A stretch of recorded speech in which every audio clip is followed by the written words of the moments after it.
Hello students, I am B.S. Dwivedi. Welcome to my YouTube channel CBSE पाठशाला. Please subscribe and press bell icon for latest update. आज के इस video में हम लोग function को पढ़ेंगे. क्लास 12 के लिए फंक्शन हमारा बहुत ही इंपॉर्टेंट कॉन्सेप्ट है. ये आपका केवल इस चैप्टर में ही नहीं बाकी ओवरऑल मैथमेटिक्स में कई जगह पर यूज होता है. क्लास 12 के फंक्शन को स्टार्ट करने से पहले हम लोग क्लास 11 के फंक्शन का थोड़ा सा इंट्रोडक्शन ले लेते हैं. चलिए स्टार्ट करते हैं. सबसे पहले हम लोगों को देखना है function as a set of ordered pairs. Means हम लोग यहां पर लेते हैं let two set A and B, to set A and B, then a function from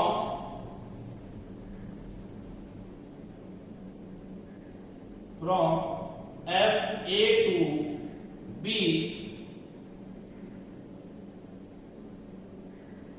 if and only if. देखिए अगर हमारे a और b दो वेल डिफाइंड सेट्स हैं तो बेसिकली a और b के बीच में एक रिलेशन डिफाइन होता है, लेकिन वो रिलेशन एक फंक्शन होगा जब कुछ सर्टेन कंडीशन को होल्ड करेगा. वो बेसिक कंडीशंस क्या है? इफ एंड ओनली इफ अगर फंक्शन, अगर ये रिलेशन हमारा फॉलोइंग तीनों कंडीशंस को होल्ड करेगा तभी ये एक फंक्शन होगा. पहली कंडीशन आपकी है f is a subset of a cross b. कोई भी जो फंक्शन है वो आपका a क्रॉस b का सबसेट होगा. इसका मतलब है कि ये एक रिलेशन ही होगा. दूसरी बात आपकी है for all a belongs to a there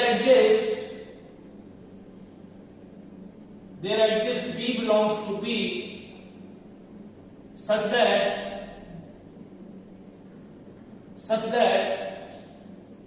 a comma b belongs to f. दूसरी इंपॉर्टेंट बात क्या है कि अगर हमारा function a to b map किया गया है तो a के सभी एलिमेंट के लिए हमारे पास सेट b में कोई ना कोई एक ऐसा एलिमेंट जरूर एग्जिस्ट करेगा जिसके लिए a कॉमा b हमारा फंक्शन में बिलोंग करेगा. इसका मतलब है फंक्शन के सभी एलिमेंट कम से कम किसी एक एलिमेंट के साथ सेट b में रिलेट होंगे. तीसरी आपकी इंपॉर्टेंट कंडीशन है if a comma b belongs to f and a comma c belongs to f implies implies b is equal to c. देखिए इस कंडीशन का क्या मतलब है? इस कंडीशन का मतलब है कि अगर आपका किसी फंक्शन में a अगर b से रिलेट होगा और अगर a आपका c से रिलेट है, अगर ये फंक्शन है तो हमारे पास सेट a का कोई भी एलिमेंट सेट b के किसी भी दो डिफरेंट एलिमेंट के साथ रिलेट नहीं हो सकता. और अगर वो रिलेट करके आप लिख रहे हैं इसका मतलब है b इक्वल टू c. और अगर b और c दोनों बराबर हो जाएंगे it means a comma b order pair और a comma c order pair दोनों ही सेम होंगे. ये हमारे पास फंक्शन की बेसिक कंडीशन होती है. मतलब अगर आपका कोई भी फंक्शन दो सेट a और b के लिए डिफाइन किया जाता है, अगर ये फंक्शन होगा it is a subset of a cross b.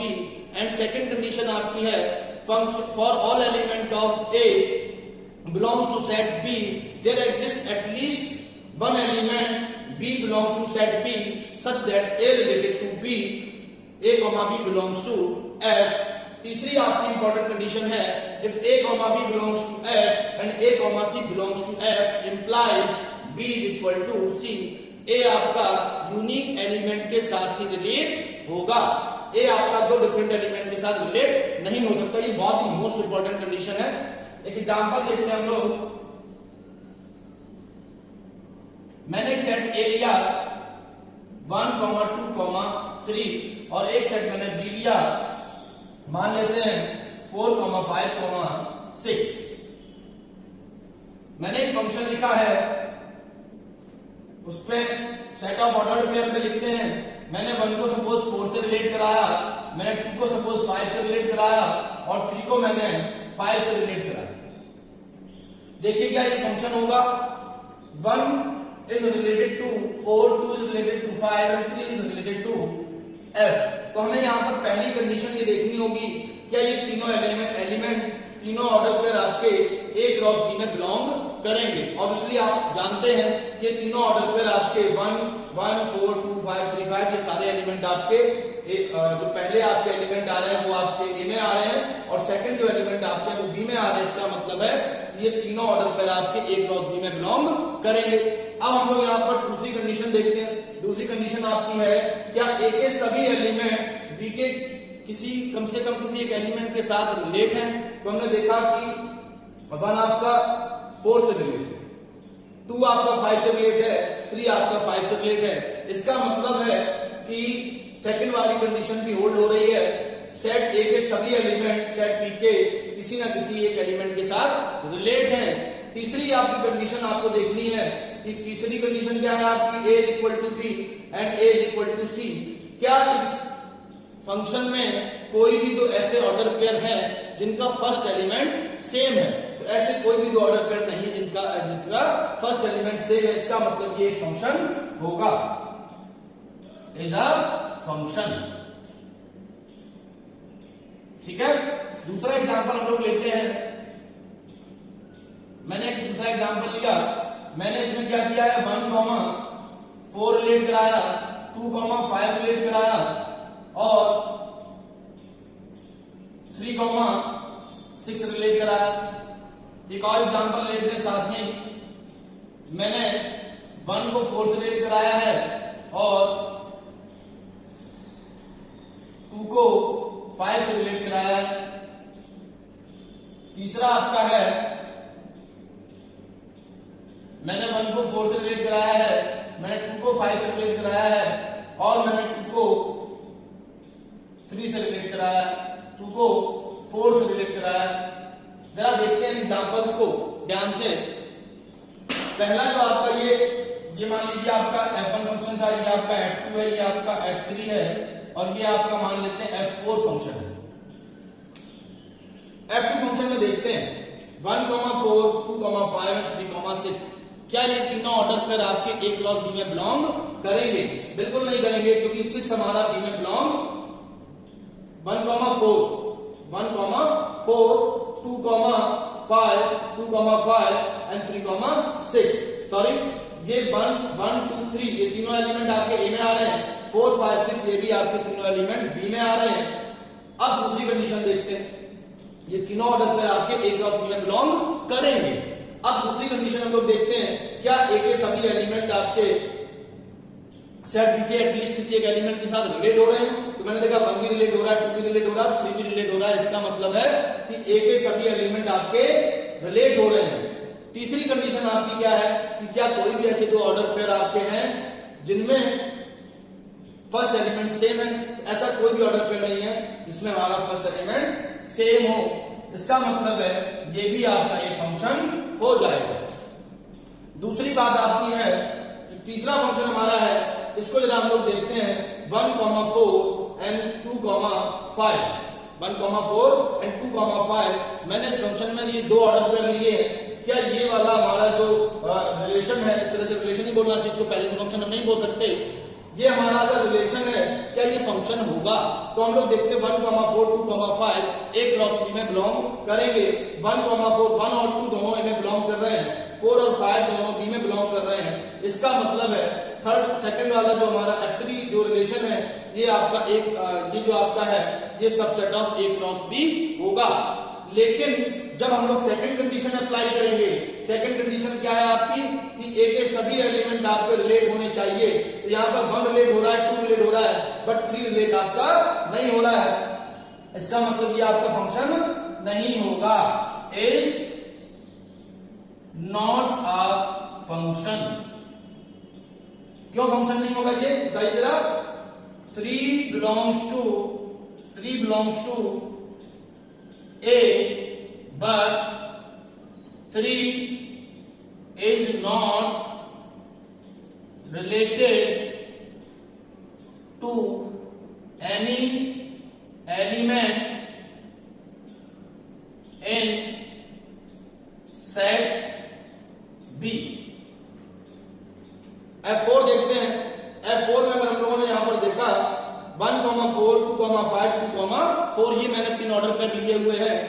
अगर मैं यहां पर देखता हूं 1, 2, 2, ये आपके सेट ए में बिलोंग कर रहे हैं।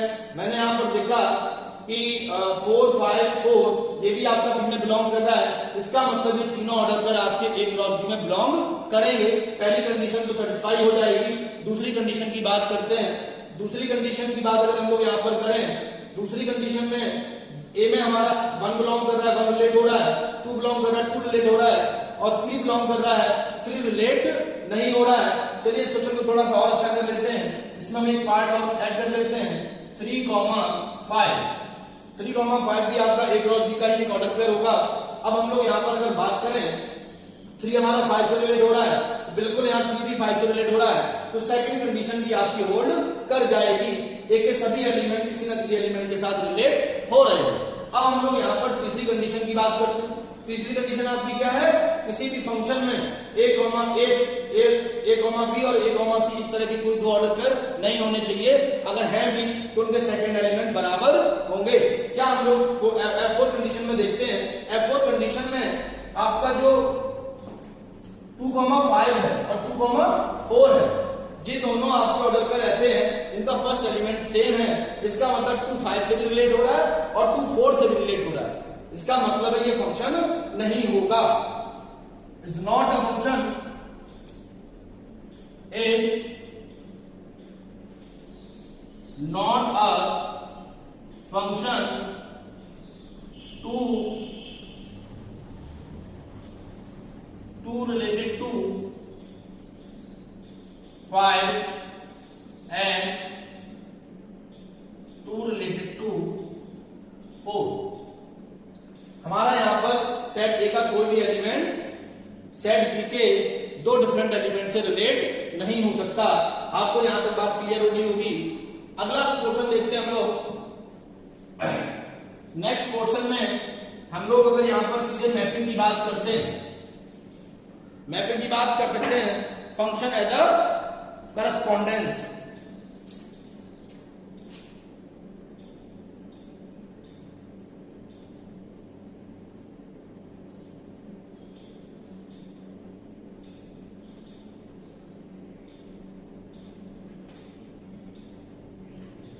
फंक्शन एज अ करस्पॉन्डेंस, इसका क्या मतलब है? अगर दो सेट आपके हैं, if two well defined set A and B, then f is a function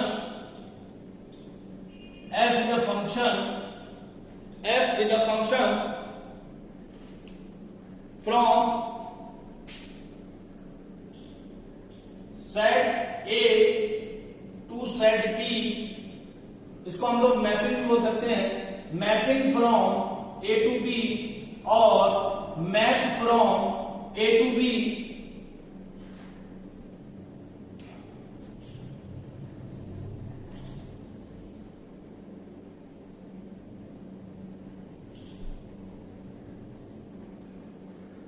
If and only if पहली आपकी कंडीशन है F is a subset of A cross B। दूसरी आपकी कंडीशन है all element of set A are associated, all elements of set A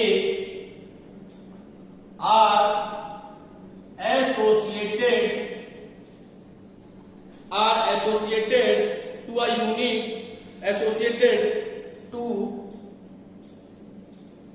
element in set B। तीसरी आपकी condition है all element of A associated, all element of set A are associated are associated to a unique element in set B. Associated to a unique element in a set B. अब यहां पर एक simple सी बात करते हैं, क्या इसका मतलब है? अगर इसका हम लोग मतलब समझें तो इसका मतलब यही है कि अगर आपको यहां पर A और B दो सेट के बीच में एक फंक्शन डिफाइन करना है तो वो एक रूल होगा, एक मैपिंग होगी A और B के बीच में, जिसमें तीन आपकी इंपॉर्टेंट कंडीशन होंगी। पहली कंडीशन आपकी होगी कि f अगर आपका फंक्शन होगा it is the subset of A cross B। दूसरी आपकी कंडीशन है सेट A के सभी एलिमेंट हमारे B में रिलेट होंगे, ठीक है। और तीसरी आपकी कंडीशन है सेट A के सभी एलिमेंट यूनिक एलिमेंट के साथ रिलेट होंगे। इसका मतलब है कि सेट A का कोई भी एक एलिमेंट आपका दो के साथ रिलेट नहीं हो सकता। जैसे हम लोग अगर यहां पर बात करें, हम लोग एक एग्जांपल लेते हैं। मैंने आपसे बोला 1 2 3 ये आपका एक सेट A है, मैंने दूसरा सेट लिया है P, मान लीजिए 4 5 एंड 6। यहां पर क्या है कि यहां पर जितनी भी हम लोग क्रॉस मैपिंग करेंगे सभी A क्रॉस B से आएंगे, जितनी भी आपके बनेंगे A क्रॉस B के सबसेट ही बनेंगे। अगर मैं यहां पर 1 को 5 से रिलेट कर देता हूं, मैं 2 को 4 से रिलेट कर देता हूं, मैं 3 को 5 से रिलेट कर देता हूं, ये आपका फंक्शन होगा, इज अ फंक्शन। एक और एग्जांपल लेते हैं। अगर मैंने सेट A में यही तीनों एलिमेंट लिए 1 2 3 और सेट B में अगर मैंने एलिमेंट लिए 4 5 6, यहां पर अगर मैं 1 को 4 से रिलेट कर देता हूं, 2 को 4 से रिलेट कर देता हूं और इसको यहीं पे छोड़ देता हूं, तो यहां पर ये हमारा फंक्शन नहीं होगा क्योंकि 3 हमारा एसोसिएटेड नहीं है, ये is not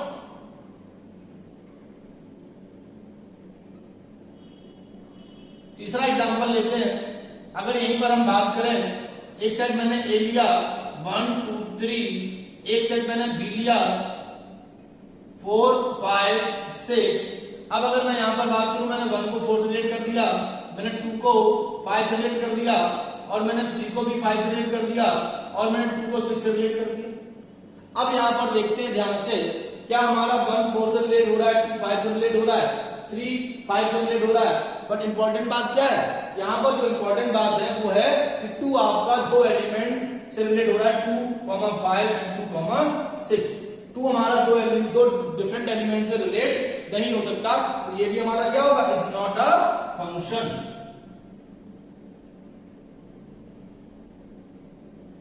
is not a function.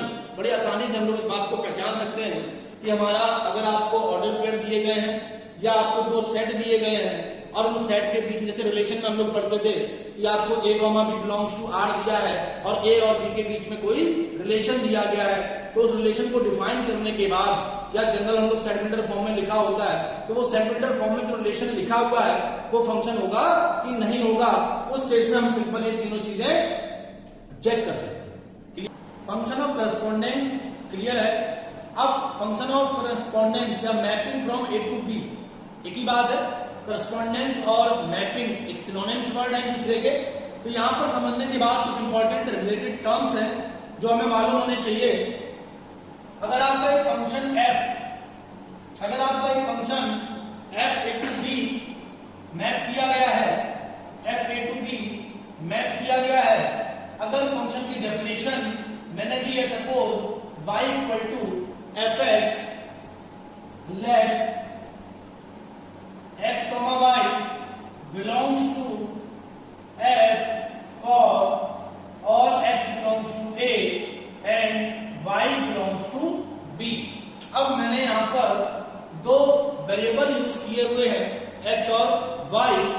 x क्या है समझते हैं हम लोग, x आपका है इंडिपेंडेंट वेरिएबल और y आपका क्या है डिपेंडेंट वेरिएबल। यहां पर ध्यान रखिएगा y डिपेंडेंट होता है x पर, x हम जब इनपुट करेंगे तब तो y निकल के आएगा, तो x आपका इंडिपेंडेंट वेरिएबल है और y आपका डिपेंडेंट वेरिएबल है।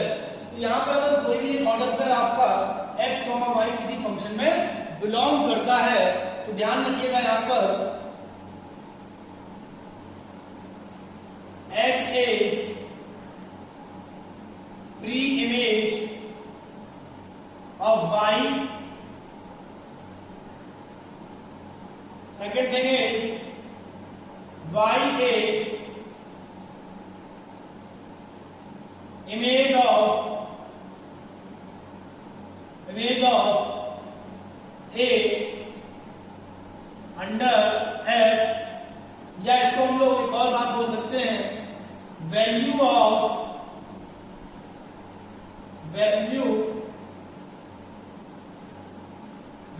फंक्शन एफ ए, या f image of a. Clear है? तो अगर कोई भी ऑर्डर पेयर आपका एक्स कॉमा वाई किसी फंक्शन में बिलोंग करता है तो x is preimage of y and y is image of x।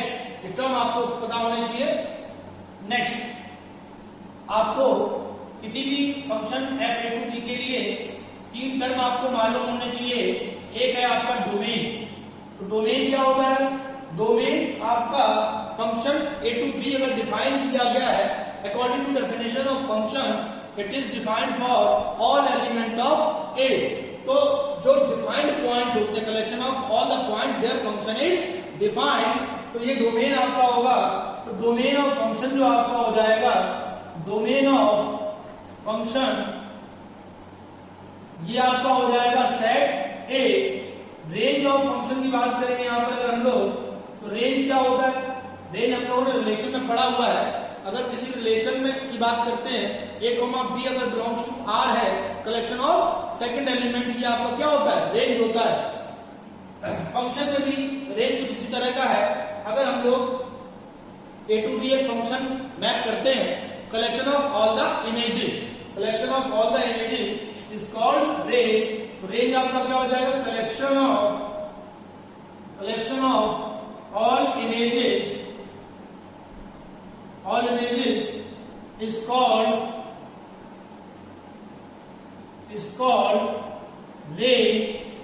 is called range, means range of function is fa। fa से नोट कर सकते हैं इसको हम लोग। fa क्या होगा यहाँ पर? fa collection of all the values of fx for all x belongs to a। एक टर्म और आपको मालूम होना चाहिए, कोडोमेन। कोडोमेन बहुत सिंपल टर्म है। कोडोमेन क्या होता है? अगर आपका function a to b define है तो सेट b को हम लोग फंक्शन की कोडोमेन कहते हैं। तो set b is called codomain of function f। Codomain, एक बात और ध्यान रखिएगा यहाँ पर आप लोग, range is subset of codomain. ठीक है? तो फंक्शन का जो इंट्रोडक्शन था हमारा, इसमें हम लोगों ने दो चीजें पढ़ी हैं।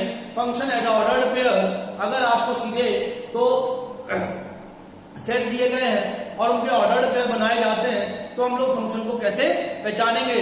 दूसरा आपका है फंक्शन है द करस्पॉन्डिंग, बहुत ही इंपॉर्टेंट कॉन्सेप्ट है। अगर हम a to b एक मैपिंग करते हैं, एक ऐसा रिलेशन मैपिंग करते हैं जो तीन बेसिक कंडीशन को होल्ड करता है। क्या कंडीशन है वो हमारी? अगर फंक्शन f(a to b) डिफाइन है, अगर f(a to b) एक मैपिंग है, एक फंक्शन है, तो function f is a subset of a cross b। Second important condition है all the element of a must associated with the element in set B, that is for all element A belongs to set A, there exists B belongs to set B such that A comma B belongs to F। तीसरी और last important condition आपकी है, ध्यान से सुनिएगा, समझ में आने चाहिए आपको। if A comma B belongs to F and A comma C belongs to F, a comma b belongs to f and a comma c belongs to f, then b is equal to c. b is equal to c.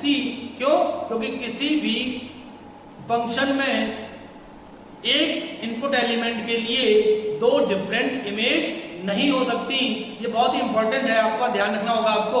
तो यहां से एक simple सी बात हमें समझ में आती है कि अगर हम लोग फंक्शन को एज अ ग्राफ देखें तो जितने भी आपके ग्राफ हैं हम उनको बड़ी आसानी से पहचान सकते हैं कि वो ग्राफ हमारा किसी फंक्शन को रिप्रेजेंट कर रहा है या एक जनरल कोई रिलेशन है. Function as a graph. Function as a graph अगर यहां पर हम लोग बात करें, बहुत ही सिंपल सी बात है कि अगर हमारा कोई भी function y equal to F X, अगर हमारा कोई भी function y equal to F X which is defined for a domain df, उसकी डोमेन आपको दे रखी है यानी सेट ए अगर आपको दे रखा है df, तो अगर इसका ग्राफ बनाया जाएगा तो एक टेस्ट हम लोग सिंपल कर सकते हैं, उसको हम लोग बोलते हैं vertical line test. Vertical line test क्या है? Vertical line test a graph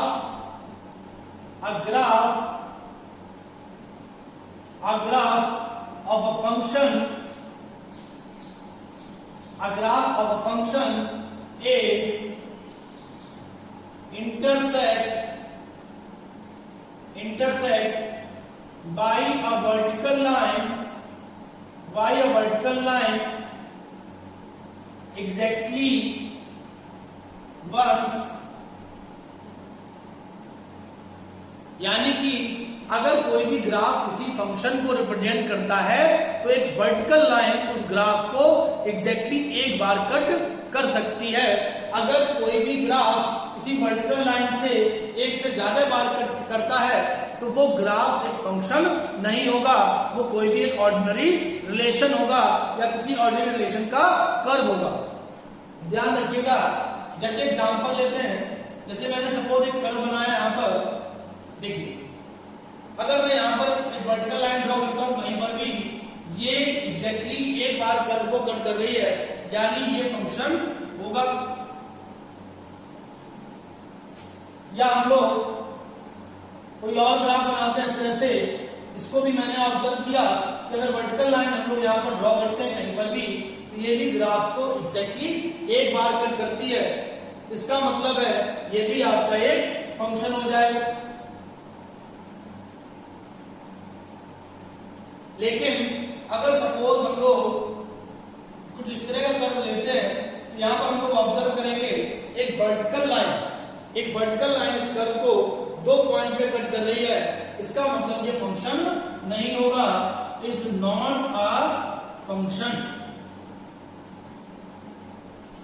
जैसे हम लोग एक सर्किल को ड्रॉ करते हैं और मैंने अगर एक कार्टेशियन प्लेन पर एक सर्किल को ड्रॉ किया हुआ है, तो एक वर्टिकल लाइन अगर यहां पर मैं कहीं पर भी ड्रॉ करता हूं तो ये वर्टिकल लाइन इस सर्किल को दो पॉइंट पे कट कर रही है. इसका मतलब है कि ये सर्किल एक फंक्शन के ग्राफ को रिप्रेजेंट नहीं करेगा, इज नॉट अ फंक्शन. अगर इसी सर्किल को हम लोग सिर्फ एक सेमी सर्किल बनाते हैं, इस तरह से केवल एक सेमी सर्किल पार्ट लेते हैं, और अब अगर हम यहाँ वर्टिकल लाइन टेस्ट करते हैं तो हम लोग ऑब्जर्व करते हैं कि वर्टिकल लाइन इसको एग्जैक्टली एक बार कट कर रही है. तो अब अगर ये कर्व हमारा यहाँ पर बनाया जाएगा तो ये एक फंक्शन को रिप्रेजेंट करेगा, इज अ फंक्शन. बहुत ही इंपॉर्टेंट और बहुत ही आसान है कि अगर किसी फंक्शन के ग्राफ को हमें पहचानना है तो हम एक वर्टिकल लाइन ड्रॉ कर देखते हैं. अगर वो वर्टिकल लाइन ग्राफ को एक बार कट करती है तो वो ग्राफ एक फंक्शन को रिप्रेजेंट करेगा. अगर किसी ग्राफ को एक वर्टिकल लाइन एक से ज्यादा पॉइंट पर कट करती है तो वो ग्राफ एक फंक्शन नहीं होगा. सिंपल सी डेफिनेशन हमारी है, if a vertical line intersect a graph exactly once, it is a function, it represent a graph of a function. यहां से हम लोग फंक्शन के इंट्रोडक्शन को समझ सकते हैं. यहां पर आपको कोई भी प्रॉब्लम है तो आप मुझे कमेंट करिए। यहाँ तक कि किसी भी कॉन्सेप्ट में अगर आपको थोड़ा भी डाउट है, आप प्लीज मुझे कमेंट करिए, मैं बहुत जल्द उसका रिप्लाई करने की कोशिश करूंगा। दूसरी बात, इसके बाद के वीडियो में हम लोग सारे इंपॉर्टेंट ग्राफ पढ़ेंगे।